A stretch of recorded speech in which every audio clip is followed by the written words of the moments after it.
Vous allez plonger au cœur d'une nouvelle histoire inspirante. Bienvenue dans le réseau Parapluie Flamme UK. Voici 10 minutes, le podcast des Français dans le monde pour aider tous ceux qui se préparent, qui vivent ou qui rentrent de mobilité internationale. Je suis Gauthier Seyss et j'ai le plaisir de passer 10 minutes avec Manon Vessière, direction Leeds. 10 minutes. 10 minutes. Le podcast des Français dans le monde. Ça a beau être la 5e plus grande ville du Royaume-Uni, je vous ai dit Leeds, est-ce que vous savez le placer sur la carte? Eh bien, nous partons donc, comme je vous l'ai dit, à quelques indices en Angleterre, retrouver notre invité. Bonjour Manon. Bonjour. Alors c'est vrai, on va pas se mentir, Leeds, c'est moins connu que Londres. Beaucoup moins, c'est un peu perdu. Quand moi je suis arrivée, je savais pas vraiment où c'était, ni à quel point c'était grand. Et en fait, c'est une ville très typique de l'Angleterre où les centres-villes sont très petits et en fait, les villes sont très étalées en superficie, ce qui en fait une très grande ville, un grand pôle en Angleterre. On est dans le nord de l'Angleterre, t'es à 2 heures en train de Londres.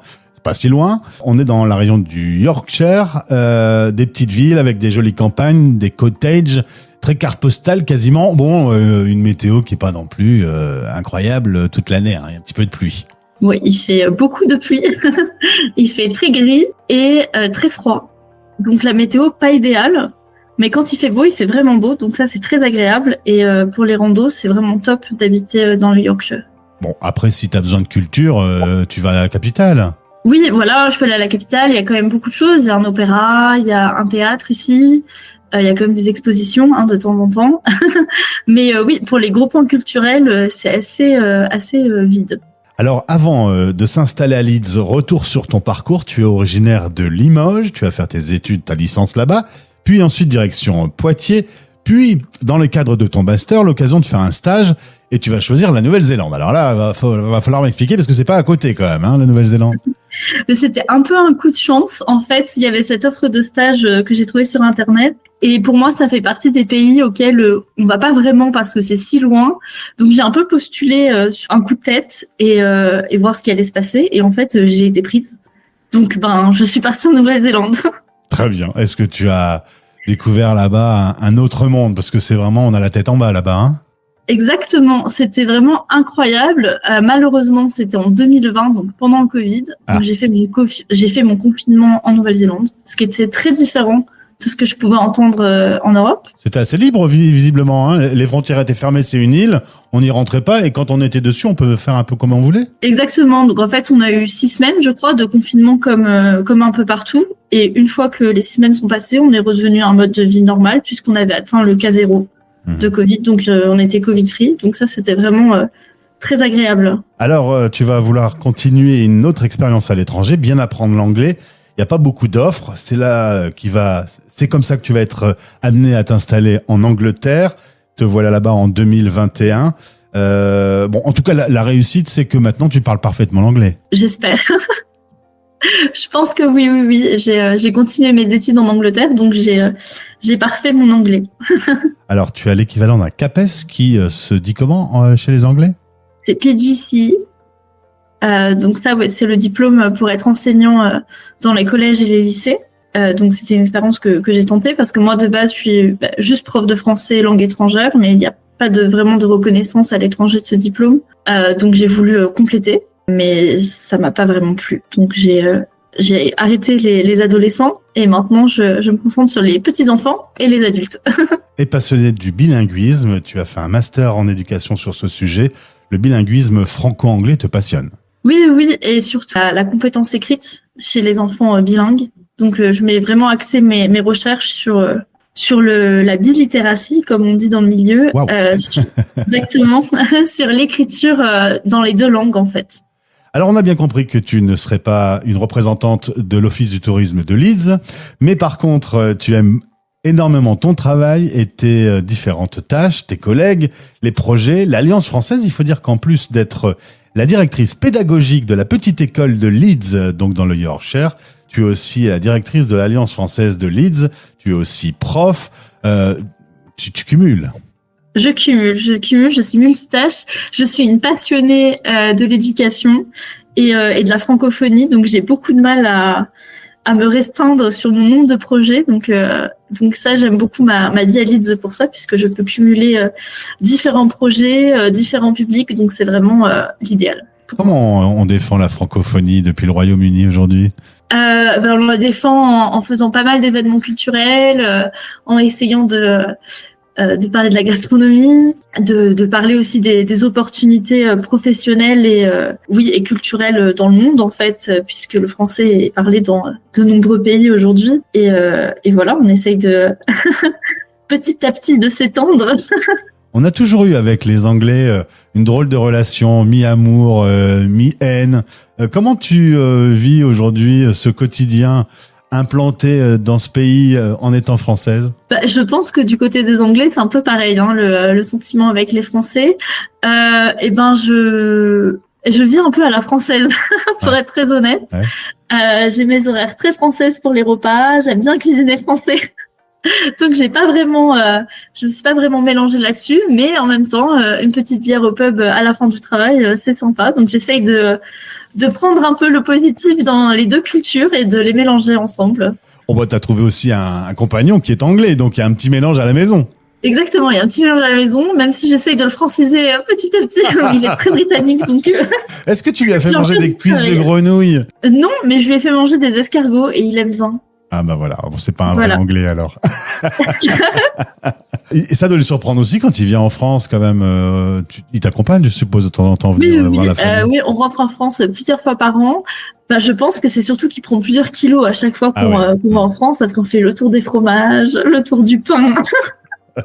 Ça change de la gelée et du thé. Allez, on arrête les clichés, on va s'intéresser à l'école. Alors l'école, t'es pas à la naissance de la petite école de Leeds, mais un petit mot sur l'histoire de cette école qui accueille aujourd'hui 126 enfants chaque samedi matin pendant 2h30. Eh bien, l'école, elle a été créée en 2005 par un groupe de parents, et c'est un peu tout ce que je sais sur la naissance de cette école, malheureusement. Moi, je suis arrivée en 2021 en tant qu'enseignante pour la classe de moyenne section, donc les enfants qui ont 4 ans. Quand il y a eu un changement de direction, j'ai saisi l'opportunité pour devenir la directrice pédagogique, mais c'est une école qui est assez grande puisqu'elle attire les enfants de toute la région, qui est une des régions les plus grandes du Royaume-Uni.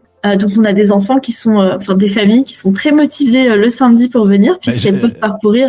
J'allais le dire, il y a 2 heures de route parfois pour venir jusqu'à la petite école. Exactement, oui. Je pense qu'en moyenne, la majorité des gens parcourent au moins 40 minutes de route pour venir, et certaines familles poussent le vice jusqu'à quasiment 2 heures de route pour venir.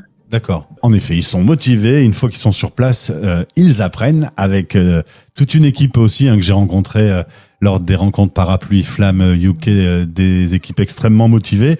Il y a évidemment l'enseignement, mais il y a tous les alentours, les rencontres, les échanges, les événements aussi que vous pouvez faire autour des traditions francophones. Oui, on essaye de pas juste parler, même si on est une petite école française, dit ça, on essaye d'élargir à la francophonie en général. Donc, par exemple, le plus parlant pour ça, c'est notre carnaval, où on essaye chaque année d'avoir un thème organisé par les professeurs volontaires d'organiser ce carnaval. On a déjà fait le Pays Basque, où on essaye de raconter des légendes, en fait, des régions. On a fait les Antilles francophones, où pareil, on a essayé de reprendre les cultures, les chants créoles, sensibiliser les enfants à ces différentes cultures. Je sais que dans certaines classes, ils ont pu apprendre des petits mots en créole, parler de toute la culture, de l'histoire de ces îles aussi. Donc on essaye de profiter de ces événements pour agrandir leur connaissance plus largement. Je me pose toujours la question de savoir comment c'est facile ou pas pour les enfants, une fois arrivés le samedi matin dans la classe, de basculer leur cerveau, de quitter l'anglais pour arriver au français. Il y a une phase d'adaptation quand vous commencez les cours? Ça dépend des classes et des enfants, puisque chaque enfant est un peu différent. Il y a des enfants qui comprennent très bien mais qui ne parlent qu'en anglais. Il y a des enfants qui ne parlent que en français. Ça aussi, ça dépend de leur vie familiale et puis aussi de leur relation personnelle avec la langue française, de comment ils se sentent francophones ou pas.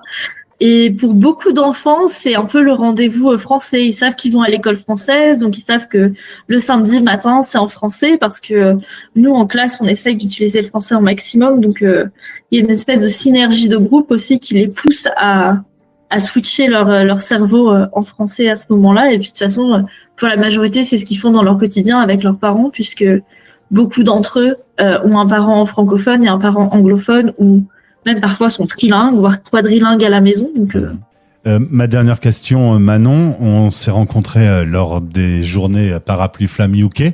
C'est des journées essentielles pour tous ceux qui participent à l'aventure Flamme? Oui, c'est hyper essentiel. Moi, c'était la première fois que je participais à ces journées-là et c'était vraiment superbe de pouvoir rencontrer d'autres bénévoles, directeurs, professeurs des autres petites écoles du Royaume-Uni pour déjà se rendre compte qu'on a les mêmes problématiques. Parfois, des problèmes qu'on a, eux, ils ont essayé des solutions, de pouvoir s'échanger des conseils, de juste pouvoir se rencontrer, pouvoir partager notre expérience. Ça, c'était vraiment superbe de pouvoir rencontrer. Et puis les tables rondes aussi, c'était extrêmement intéressant, très enrichissant comme journée. Parfait. En tout cas, Manon, merci d'avoir présenté la petite école de Leeds. Pour les plus passionnés, allez taper le nom de la ville sur Google pour voir des photos. C'est en effet très joli. Même si aujourd'hui, moi, dans mon studio, la pluie frappe mes carreaux et que de ton côté, la neige est quasiment au rendez-vous. Donc, on n'est pas dans une grande journée. C'est l'hiver. Qu'est-ce que tu dis si on vient de proposer un poste pour piloter la francophonie en Afrique, tu vois? Ça va te faire un choc? Ah là, choc thermique, ça c'est sûr. Mais pourquoi pas, hein? Qui sait où je serai dans quelques années. Écoutez la radio des Français dans le monde. Manon viendra nous le dire. À bientôt. Vos podcasts sur la mobilité internationale sont sur fdlm.fr Français dans le monde et sur YouTube en cherchant Français dans le monde.